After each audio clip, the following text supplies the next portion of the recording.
अब फंक्शन अब जब हम टिब्यूल कहने जा रहे हैं तो इस टिब्यूल का मतलब रीनल टिब्यूल नहीं। अगर ये रीनल टिब्यूल होता तो हम साफ साफ लिखते फंक्शन ऑफ रीनल टिब्यूल, क्योंकि हमने आप देखिए अपने पेज में तो 4 हेडिंग्स डाल रखी। मैंने पीसीटी डाला होगा, फिर लूप ऑफ हैंडलिंग, फिर डीसीटी और फिर है कलेक्टिंग डक्ट। तो कलेक्टिंग डक्ट इस बात का प्रमाण है कि मैं सिर्फ नेफ्रॉन की बात नहीं कर रहा, because collecting duct is not the part of nephron, लेकिन ट्यूब तो है ना वो, तो इसलिए हेडिंग का नाम रखा गया फंक्शन ऑफ टिब्यूल। अब पहले हिस्से पे आ जाइए। तो पहला हिस्सा था पीसीटी, बड़ी गिनी चुनी लाइनें हैं, प्रॉक्सिमल पॉइंटेड टिब्यूल। और इन टॉपिक के लिए हम आपसे एक रिक्वेस्ट करेंगे, ईश्वर ने जितनी भी आपको बुद्धि दी, कम या ज्यादा कोई फर्क नहीं पड़ता, सारा इस्तेमाल करिएगा और बोर्ड की तरफ मुखातिब कीजिएगा, क्योंकि एग्जाम के सवाल के लिए नहीं, एग्जाम का सवाल तो हो जाएगा एकदम श्योर, लेकिन समझ लेंगे तो कॉन्फिडेंस बढ़ेगा। सवाल करते वक्त जब हमें समझ में आता है तो बड़ा अच्छा सा फील होता है। तो अगर वो फील चाहिए तो आपको टॉपिक समझना। तो पहली बात पीसीटी की देखिए, एक लाइन आपके पास है जो मैं नहीं लिखाऊंगा कि highly convoluted structure present in the cortex surrounded by peritubular. Clear है? लेकिन अब हम पीसीटी को ऐसे दिखाएं, जैसे ये हमारा पेन है ना, इसे आप पीसीटी समझें। आप कॉन्वोल्यूटेड तो नहीं कर सकते ना पेन को, इसके चारों तरफ नेटवर्क ऑफ ब्लड कैपिलरीज हो, लेकिन मैं इसकी एनाटॉमी बता रहा हूं। ईश्वर ने पीसीटी को एकदम अलग बनाया, जानते हैं? इस पीसीटी का सेक्शन काट, जब हम इसका ऐसे टीएस काटेंगे तो ये आपको ऐसे दिखाई देगा। तो जरा व्यू देखिएगा पीसीटी का, ये गोल सा बना रहे क्योंकि ये टीएस है, that is TS of PCT. तो इसकी इपिथेलियम जानना चाहते हैं हम लोग कि पीसीटी की इपिथेलियम होती कैसे। बहुत इंपॉर्टेंट है, यहाँ नहीं याद करेंगे तो जब आप टिश्यू पढ़ेंगे तब आपको याद करना पड़ेगा। And this epithelium is the cuboidal, cube जैसी इपिथेलियम होती है, जैसे ईटा नहीं होता brick, yes, and these are the cuboidal cells। तो अभी आपको इंप्रेस भी नहीं कर पा रहे हैं कि भाई इसको बता के क्या जता लिया, लेकिन अभी देखिएगा, this is the cuboidal cells. Actually tissue का जिक्र आपके जिस चैप्टर में है वो चैप्टर है स्ट्रक्चरल ऑर्गेनाइजेशन ऑफ एनिमल्स, जिसमें 3 एनिमल डिस्क्राइब हैं फिलहाल एनसीईआरटी में, फ्रॉग, अर्थवॉर्म और कॉकरोच, और पहले टिश्यू तो वहीं पर मेंशन है। लेकिन स्पेशलिटी क्या है, अगर क्यूबॉइडल सेल्स होता तो कोई बात ही नहीं थी। इनका जो फ्री मार्जिन है, ये वाला जो अंदर ल्यूमेन है, इधर वाला हिस्सा, ये सर इतना बढ़िया नहीं होता जितना बढ़िया हमने बना दिया, and it is like this. Sir ध्यान दीजिएगा, इसमें ऐसे ऐसे सैकड़ों या हजारों की संख्या में ऐसे आपके पास प्रोजेक्शंस होते। आप सैकड़ों या हजारों तो नहीं बना सकते, लेकिन इट्स लाइक दिस, ऐसे, यस।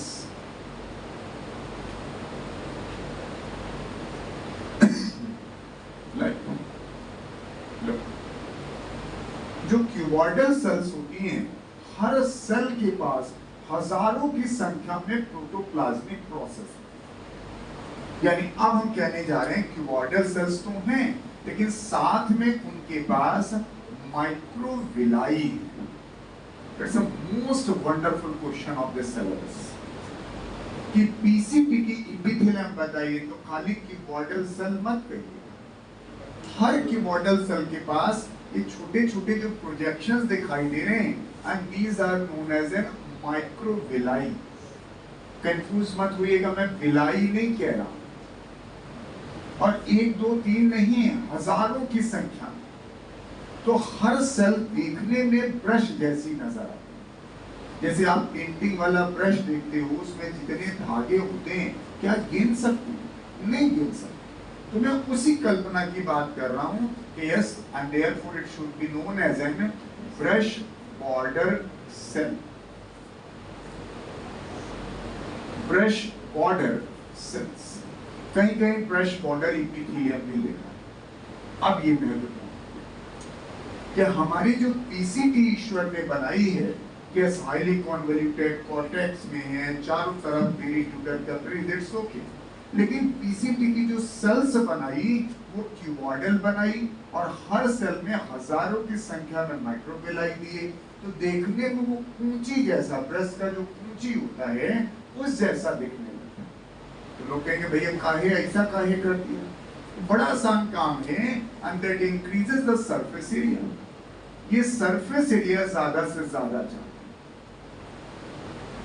हम आपको एक और चीज बताते हैं, सर कितना सरफेस एरिया बढ़ाते हैं, तो ये लगभग 20 गुना सरफेस एरिया बढ़ाते हैं।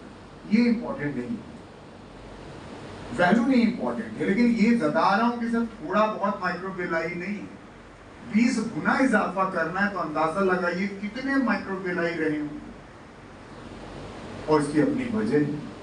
लेकिन उस वजह जानने से पहले एक और चीज जान लें कि ब्रश बॉर्डर सेल हमारे शरीर में एक जगह और है, और जहां है वहां भी खूब इंपॉर्टेंट है। दो ही जगह है, वो दूसरी जगह आपके पास है स्मॉल इंटेस्टाइन। स्मॉल इंटेस्टाइन, जब स्मॉल इंटेस्टाइन की सेल्स पढ़ेंगे तो वहां की इपिथेलियम भी ब्रश बॉर्डर इपिथेलियम कहलाती है। लेकिन सर कुछ अलग है, इनके पास जो इपिथेलियम होती है एंड दैट इज कॉलमनर, इस पे लोग ध्यान नहीं देते। कॉलमनर सेल्स विद माइक्रोविलाई, जो ब्लू से लिखा है इसको लोग अक्सर इग्नोर कर देते हैं और याद कर लेते हैं कि सर ने कहा था दोनों जगह ब्रश बॉर्डर सेल्स हैं, तो बिल्कुल कहा था दोनों जगह ब्रश बॉर्डर सेल्स हैं, ब्रश बॉर्डर सेल्स हैं। लेकिन यहां की सेल जो होती है कॉलम के फॉर्म में होती है, जस्ट लाइक दिस। ये है कॉलमनर सेल्स। तो जब आप पढ़िएगा इस शब्द को तो यहां जरूर लौट कर जाइए, किसी कोई ऐसी जगह नहीं आपको पढ़नी जहां ब्रश बॉर्डर सेल, और किस्मत आपकी ऐसी कि दोनों इंपॉर्टेंट। और ये मत सोचेगा सर एनसीईआरटी से डाइजेशन हट गया, टिश्यू थोड़ी ना हटा है, टिश्यू थोड़ी। तो हमें इसी दोनों जगह एक ही काम है, सरफेस एरिया बढ़ाना। दोनों जगह 20 गुना ही सरफेस एरिया बढ़ता है। सर इनका काम क्या था? एब्जॉर्प्शन। स्मॉल इंटेस्टाइन में हम सरफेस एरिया क्यों बढ़ा रहे हैं कि भैया एब्जॉर्प्शन कर लें, तो आज भी तो वही करेंगे। अब जाके मेरा पहला पॉइंट हुआ, यानी मैं ये कह सकता हूं yes PCT has cuboidal cells with microvilli। अब इसी को आपने नाम दिया है ब्रश बॉर्डर इपिथेलियम कह दें या सेल कह दें। किस लिए ऐसा किया? Yes, to increase surface area. Surface area बढ़ा के क्या मिलेगा? For maximum reabsorption, maximum reabsorption. तो जो आप कह रहे हो हम रीएब्जॉर्प्शन करते हैं फिल्ट्रेशन के बाद, तो जो सबसे ज्यादा रीएब्जॉर्प्शन करते हैं वो पीसीटी में करते हैं, मैक्सिमम रीएब्जॉर्प्शन। इसको मैं और डेटा बदल सकता हूं, जो हम लोग मैक्सिमम कह रहे हैं तो कह रहे हैं भैया कितना मैक्सिमम? हम तो पढ़े थे 178 लीटर एब्जॉर्ब होता है, उसमें कितना? तो इस मैक्सिमम को भी आप क्लैरिफाई कर लें, that is nearly all essential nutrients। क्योंकि आपने कहा था जब फिल्ट्रेशन हुआ था तो सब छन गया था, ग्लूकोज भी छना था, अमीनो एसिड भी छना था, सोडियम भी छना था, पोटेशियम भी छना था, यूरिया भी छना था, यूरिक एसिड भी छना था।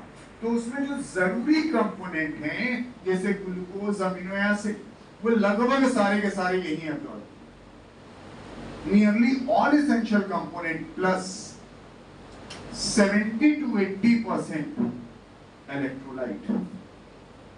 electrolyte बोले तो ions and water। अब इस ग्रीन वाली लाइन को जो आप देख पा रहे हो, इसके पढ़ने के बाद पढ़िएगा, आवश्यकता है कि नहीं।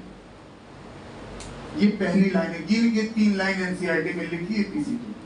ये फर्स्ट लाइन है कि पीसीटी की जो सेल्स होती हैं वो क्यूबॉइडल होती हैं, हर सेल के पास माइक्रोविलाई होते हैं, एंड यस, उस माइक्रोविलाई की वजह से आप उसे ब्रश बॉर्डर सेल कहते हैं, जिससे उसकी सरफेस एरिया में गजब का इजाफा हो जाता है ताकि वो मैक्सिमम रीअब्जॉर्प्शन कर सके। उस मैक्सिमम को भी क्लैरिफाई कर रहे हैं कि जितने इसेंशियल कंपोनेंट्स हैं वो सारे के सारे एब्जॉर्ब, यही एब्जॉर्ब, इक्का दुक्का छोड़ दीजिए। अब एक्टिव पैसिव की बात मैं आपको पिछले लेक्चर में बता चुका हूं कि जो नाइट्रोजन वेस्ट है वो पैसिव, इसेंशियल कंपोनेंट हमेशा active, the sodium potassium active, water bye osmosis. तो वो बार बार क्यों रिपीट कर, सिर्फ इस मैक्सिमम को क्लैरिफाई कर रहे हैं, सारे इसेंशियल न्यूट्रिएंट्स और 70 से 80% इलेक्ट्रोलाइट एंड वाटर। यानी अगर 178 लीटर पानी एब्जॉर्ब कर रहे थे आप, तो लगभग 140 से 150 लीटर यही एब्जॉर्ब। और ये सवाल बहुत बार आया है, खूब गलत होता है, जितनी बार एग्जामिनर पूछता उतनी बार लड़का गलत करके तैयार रहता है। पूछा जाता है maximum reabsorption of water nephron के किस हिस्से में होता है, तो लोग कुछ और आंसर करके आते हैं। अगर करेक्ट आंसर इस पीसीटी 178.5 लीटर में से लगभग 140 लीटर पानी एब्जॉर्ब होगा, और ईश्वर ने ये दिया, ऐसी क्षमता कहीं नहीं है पूरे नेफ्रॉन। पहला पॉइंट दिया। ओके, अब जरा दूसरे पॉइंट को देखिए। लेकिन दूसरा पॉइंट आपको अगर देखना होगा तो एक डायग्राम में देखिए। अब जरा वही वाला हिस्सा देखिएगा जो इस डायग्राम में आना चाहिए। हम थोड़ा डायग्राम बनाते हुए चले, वही पीसीटी है, कोई नया शब्द है, सेकंड पॉइंट। ये हमारा वुमेन्स कैप्सूल था, लेवलिंग नहीं करता है, बस। फिर ऐसे पीसीटी था,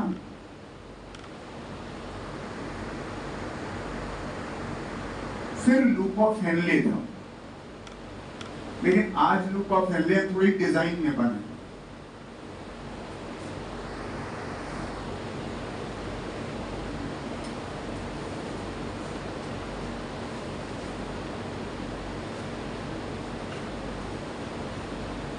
और ये जो डिजाइन बना रहे हैं अपनी किताब में देखिएगा, घर से नहीं लाए हैं डिजाइन, किताब में बना हुआ है, बस आपकी नजरें उस पर पड़ती नहीं।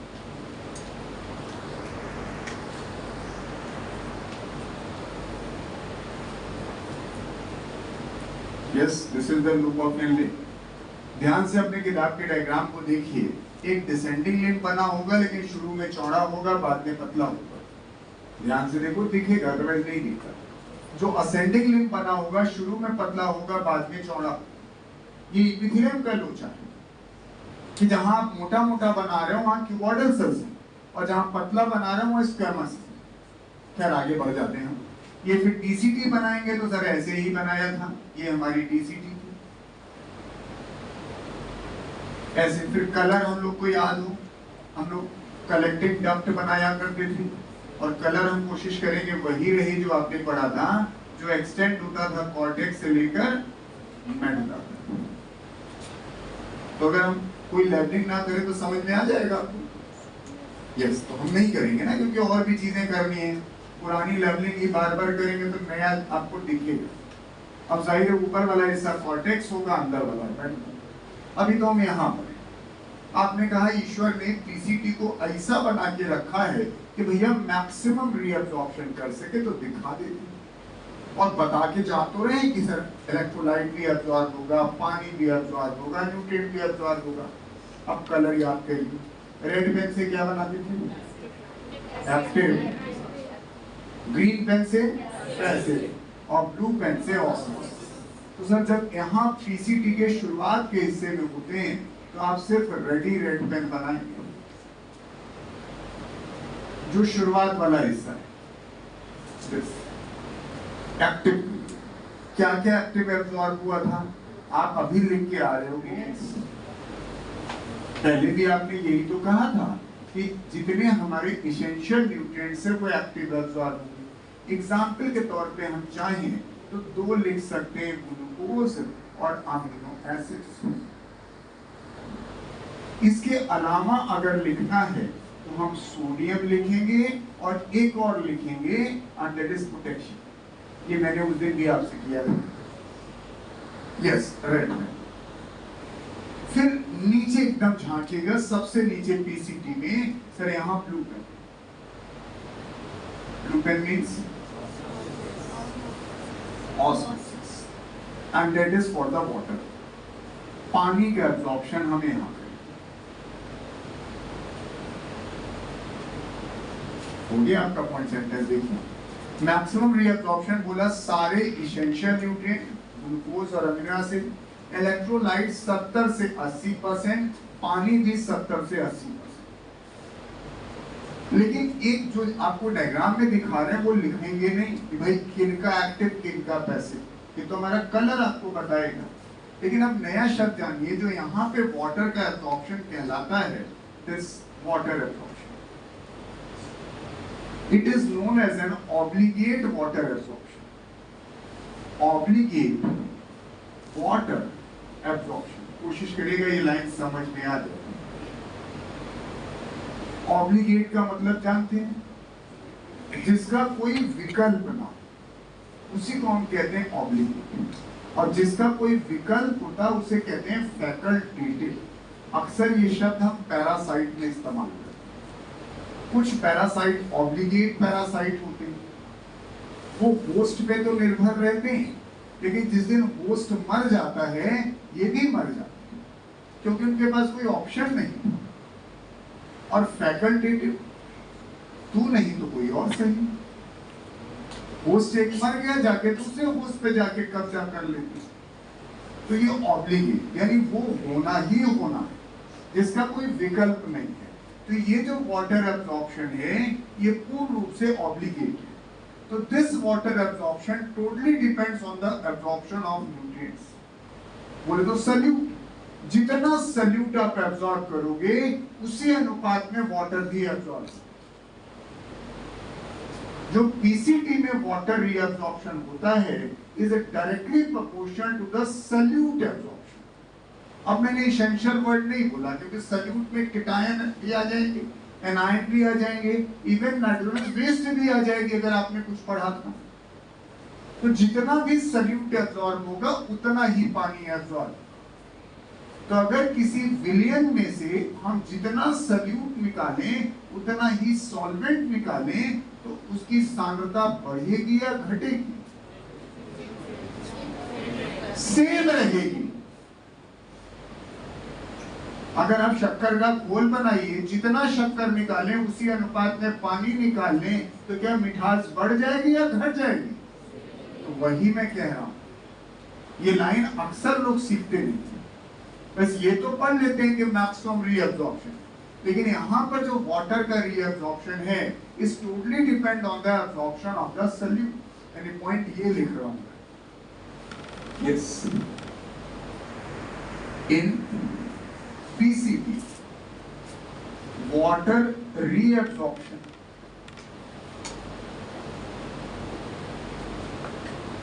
depends on reabsorption of solute, reabsorption of solute in it। PCT में जो वाटर का रीअब्जॉर्प्शन है वो पूरी तरह से इस बात पे डिपेंड करता है कि उसमें सल्यूट कितना है। तो यहां पर आपसे पूछा जाए कि पीसीटी में मैक्सिमम वाटर एब्जॉर्ब हो रहा है, सही या गलत? यस, तो सर मैक्सिमम सल्यूट भी देंगे एब्जॉर्ब हुआ। तो वही तो ईश्वर ने बना के आपको दिया कि भैया मैक्सिमम रीअब्जॉर्प्शन आप कर सकें। लेकिन इस लाइन का मतलब फिर पढ़िए बार बार कि water reabsorption totally depends on solute. अगर सल्यूट 70% एब्जॉर्ब हो रहा है तो वाटर भी 70% एब्जॉर्ब। सल्यूट अगर 80% एब्जॉर्ब हो रहा है तो वाटर भी 80% एब्जॉर्ब। तो इस वजह से यहां पर कंसंट्रेशन ऑफ फिल्ट्रेट क्या होगा? वही रहेगा या फिर बढ़ या घट जाएगा? वही रहेगा। यानी वाटर एब्जॉर्प्शन या रीअब्जॉर्प्शन जो आप कह रहे हैं, water reabsorption in PCT not changes concentration, जिसको हम कहेंगे ऑस्मोलैरिटी, शब्द से शायद वाकिफ हो, ऑफ फिल्ट्रेट। जो फिल्ट्रेट है उसकी ऑस्मोलैरिटी नहीं बदलेगी। ये केमिस्ट्री का शब्द है। सांद्रता नापने के लिए केमिस्ट्री में 3 तरह की यूनिट इस्तेमाल की जाती है, नॉर्मलता, मोलरता और मोलरता। तो मैं नॉर्मलिटी का जिक्र तो नहीं करूंगा, लेकिन मोलैरिटी और मोलैलिटी 2 शब्द केमिस्ट्री में आपको टीचर पढ़ाएंगे। मोलैरिटी प्रति किलोग्राम में शो की जाती है और मोलैरिटी प्रति लीटर में शो की जाती है। तो आज से लेकर अगले लेक्चर तक जब भी मैं बोलूंगा डेटा, तो प्रति लीटर बोलूंगा। विश्वास करिएगा वो मोलैरिटी होगा, क्योंकि प्रोनाउंसिएशन में हो सकता है आप में से कुछ लोग को मोलैरिटी सुनाई। तो इस जगह पानी के एब्जॉर्प्शन जो हम कह रहे हैं कि मैक्सिमम हो रहा है, 70% हो रहा है, 140 लीटर पानी एब्जॉर्ब कर रहे हैं, पर सांद्रता में कोई परिवर्तन नहीं। इतनी देर से क्यों बोला हमने? ये एक सवाल है जो आपकी गाइड में दिया है और बहुत सारी गाइडों ने गलत आंसर पूछा गया कि अगर हम नेफ्रॉन से पीसीटी काट के हटा तो यूरिन की जो सांद्रता है, कंसंट्रेशन है, उस पर क्या प्रभाव पड़ेगा? बढ़ जाएगी सांद्रता या घट जाएगी? On removal of the PCT what will be effect on the concentration of urine? Yes, same रहेगी, क्योंकि इसका कोई रोल ही नहीं है कंसंट्रेशन चेंज करने। Removal of the PCT never affect the concentration. हाँ, वॉल्यूम जरूर बढ़ जाएगा। 150 लीटर पानी है तो आप एब्जॉर्ब करते थे, अब 150 लीटर पेशाब करो, लेकिन सांद्रता नहीं बदलेगी। It never changes osmolarity of the filtrate, ये आगे चल के यूरिन कह दीजिएगा। जबकि उन गाइडों में आंसर जो दिया है, लिखा हुआ है यूरिन becomes dilute। हम नहीं समझ पाए आज तक कि क्यों ऐसा लिखा। आप समझते हो तो बताइए। जब ये कहीं कंसंट्रेशन की बात ही नहीं कर रहा है, यहाँ पर उतना ही पानी एब्जॉर्ब होगा जितना आपका सॉल्यूट एब्जॉर्ब। तो ये कभी भी सांद्रता पर तो इसका रोल ही नहीं है, लेकिन फिर भी ये सवाल लोग गाइडों में दिए हैं, टेस्ट में देते हैं और हल्ला बता के आंसर कर देते हैं, कहते हैं डाइल्यूट होगा। जो लोग डाइल्यूट आंसर बताते हैं, एक बार पूछिए जरूर कैसे, तो वो नहीं बताएंगे, एकदम श्योर रहिए, और बताएं तो हमें जरूर बताएं।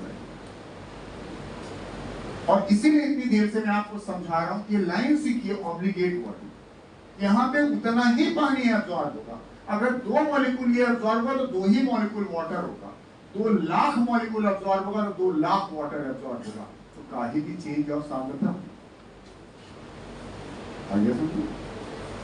ये दूसरा पॉइंट रहा कि जो हम लोग यहाँ कह रहे हैं कि मैक्सिमम वाटर एब्जॉर्ब करेंगे, मैक्सिमम सॉल्यूट एब्जॉर्ब करेंगे, but it never changes the osmolarity of the liquid. Clear होगी? अब तीसरा पॉइंट, 3 ही पॉइंट है।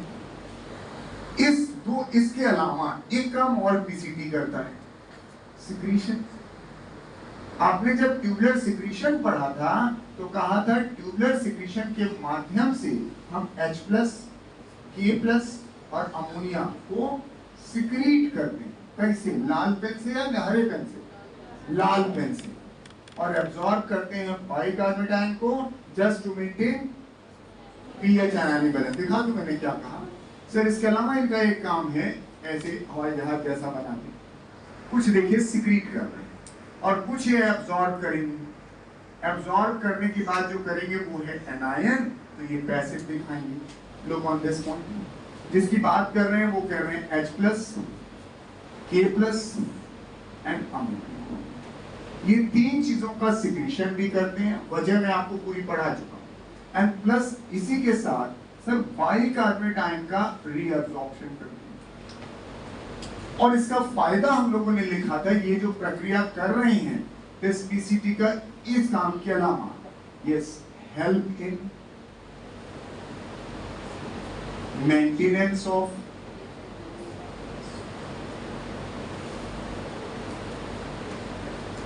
pH and आयनिक बैलेंस किसका? Of body fluid. Body fluid बोले तो ब्लड। हमने H+ के हिसाब से पढ़ाया था कि that's all for the PCT. इतना ही पीसीटी ने सिर्फ 3 लाइन इतनी देर में पढ़ाई है। एक बार फिर से सुन लीजिए। कहा पीसीटी की जो सेल्स होती है वो क्यूबॉइडल होती हैं, जिनमें माइक्रोबिलाई होते हैं, जिस वजह से आप इन सेल्स को ब्रश बॉर्डर सेल्स कहते हैं। पर्पस होता है सरफेस एरिया ज्यादा से ज्यादा बढ़े ताकि वो मैक्सिमम रीअब्जॉर्प्शन कर सके। कहीं लिखा PCT has an cuboidal cells with microvilli यानी ब्रश बॉर्डर सेल्स एंड जिससे सरफेस एरिया बढ़ेगा ताकि मैक्सिमम रीअब्जॉर्प्शन। थोड़ा एलैबोरेट किया भैया। मैक्सिमम का मतलब समझ लीजिए, सारे इसेंशियल न्यूट्रिएंट लगभग यहीं पे एब्सॉर्ब और 70 to 80% इलेक्ट्रोलाइट, चाहे एनायन हो चाहे कैटायन हो, अब वो चाहे एक्टिव एब्सॉर्ब होते हो चाहे पैसिव, ये आपकी डायग्राम का एंड वाटर भी मैक्सिमम। लेकिन वाटर जो हम मैक्सिमम रीअब्सॉर्ब होने की बात कर रहे हैं, ये ऑब्लिगेटरी वाटर एब्सॉर्प्शन है, ये होना ही होना है, because this water absorption totally depends on the absorption of solute। जितना solute absorb होगा उतना ही water भी absorb होगा। इसी वजह से आपके यहाँ पर water absorption की वजह से पीसीटी सांद्रता परिवर्तित नहीं कर सकता। तो सवाल का आंसर हुआ, अगर आप पीसीटी हटा देंगे तो यूरिन का वॉल्यूम तो बढ़ जाएगा, 150 लीटर और पानी निकालना पड़ेगा, लेकिन सांद्रता पर कोई प्रभाव नहीं पड़ेगा। तीसरा पॉइंट है कि सर ये आपके इसके अलावा सर एक काम और करता है, help in the maintenance of pH and ionic balance. कैसे? सर ये H+ अमोनिया को सिक्रीट करता है और बाइकार्बोनेट आयन को रीअब्सॉर्ब करता है। Is it okay? यस। कोई क्वेरी हो तो पूछ लीजिएगा।